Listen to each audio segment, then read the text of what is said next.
Pemirsa, teka-teki kematian seorang wanita yang berprofesi sebagai notaris di Kota Bogor, Jawa Barat terungkap setelah polisi meringkus 6 tersangka. Pembunuhan bukan terkait profesinya, melainkan motif menguasai harta benda yang diduga diotaki oleh orang yang bekerja dengan korban.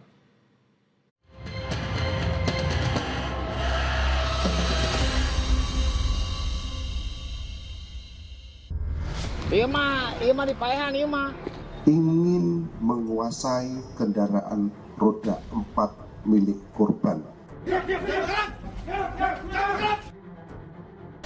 Di aliran Sungai Citarum, Kedung Waringin, Bekasi, Jawa Barat, disinilah ditemukannya jasad seorang perempuan dalam kondisi yang memprihatinkan.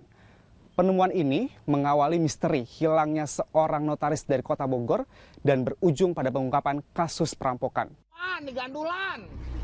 Kasus ini bermula dari temuan jasad seorang perempuan yang hanyut di aliran Sungai Citarum, Kampung Gede, Kedung Waringin, Kabupaten Bekasi, Jawa Barat pada 3 Juli 2025. Kondisinya sangat memprihatinkan. Pak Gani, berarti yang pertama kali menemukan jasad itu, Pak? Iya. Jam berapa itu kira-kira pada saat itu? Kira-kira jam setengah 3. Setengah 3 sore. Setengah 3 sore. Kondisinya yang Bapak lihat pertama kali pada saat itu gimana, Pak, jasadnya itu? Ya udah celentang aja seperti gini. Ini merungkuk gitu. Ini merungkuk, ya mungkin ini ada ikatan yang dilihat Bapak itu ada ikatan, merungkuk begini aja. Di kakinya, Pak? Iya. Diikatnya pakai apa itu yang Bapak lihat? Itu tambang. Tambang. Di sebelah mana, Pak? Kaki kiri, kanan atau? Kaki kanan. Kanan. Persisnya di sini? Persisnya di sini ada ikatan yang kelihatan. Ya, mungkin ikatan itu apa belum ketahuan. Apa batu, apa enggaknya, apa enggak tahu lah gitu. Iya. Setelah dievakuasi dari tepi sungai, tidak ada satupun warga yang mengenali korban. Tidak ada pula identitas yang melekat di tubuhnya. Berarti pada saat dikumpulin, Pak, semuanya? Iya. Nggak ada yang kenal wajahnya? Nggak ada yang kenal. Berarti bukan warga sini, Pak? Bukan warga sini. Tidak ada yang mengenali jasad perempuan ditemukan di aliran Sungai Citarum. Diduga korban bukan berasal dari Kedung Waringin, Bekasi, Jawa Barat. Dan tidak ada identitas yang menempel pada tubuh korban. Setelah diotopsi dan juga diidentifikasi di Rumah Sakit Polri Kramat Jati, Jakarta Timur, terungkap bahwa korban merupakan seorang notaris dari Kota Bogor yang telah dinyatakan hilang oleh pihak keluarga sejak 1 Juli 2025. Korban adalah Sidah Alatas, seorang notaris berusia 60 tahun, warga Kota Bogor, Jawa Barat.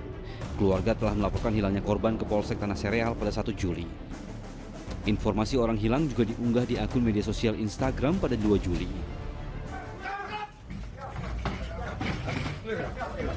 Terungkapnya identitas korban memudahkan polisi meringkus pelakunya. 3 orang ditangkap di sebuah indekos di Jalan Seroyo, Karanganyar, Jawa Tengah pada 4 Juli. Otak dari kejahatan itu ternyata sopir pribadi korban yang telah bekerja sejak 2021. Pembunuhan itu rupanya sudah direncanakan.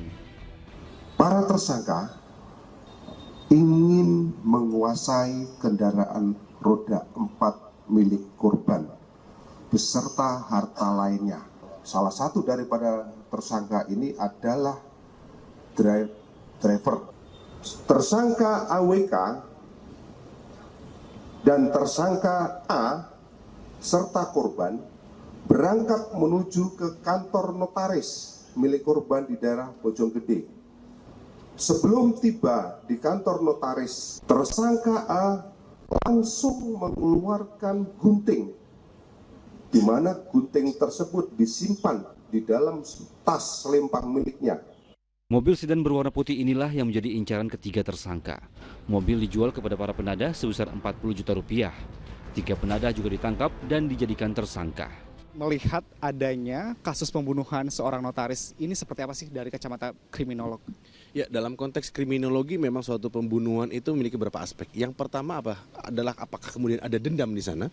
Yang kedua, apakah memang ada keuntungan materi yang didapatkan dari tindakan tersebut. Atau yang ketiga, memang ada sesuatu yang kemudian ditutupi dalam konteks bagaimana kemudian pelecehan seksual atau kemudian sesuatu yang ingin mereka tidak ingin terblow up atau sesuatu yang mereka ingin kamuflasekan. Nah, dalam konteks ini maka bisa kita kategorikan apa yang kemudian terjadi adalah dalam konteks aspek jenis atau kemudian dalam konteks sesuatu yang memang bersifat privasi tersebut. Ketiga tersangka dijerat pasal berlapis tentang perampokan dan pembunuhan berencana dengan ancaman hukuman mati, penjara seumur hidup atau maksimal 20 tahun. Sedangkan ketiga penadah terancam kurungan maksimal 4 tahun penjara. Hingga kini, polisi terus mendalami kasus ini untuk mengungkap ada atau tidaknya motif lain di balik kematian notaris tersebut. Agi Kurniasandi, Ilham Elias, dan Sri Indro melaporkan. Pria diduga alami depresi minta petugas damkar mencukur rambutnya. Informasi selengkapnya hadir sesaat lagi. Tetaplah bersama kami.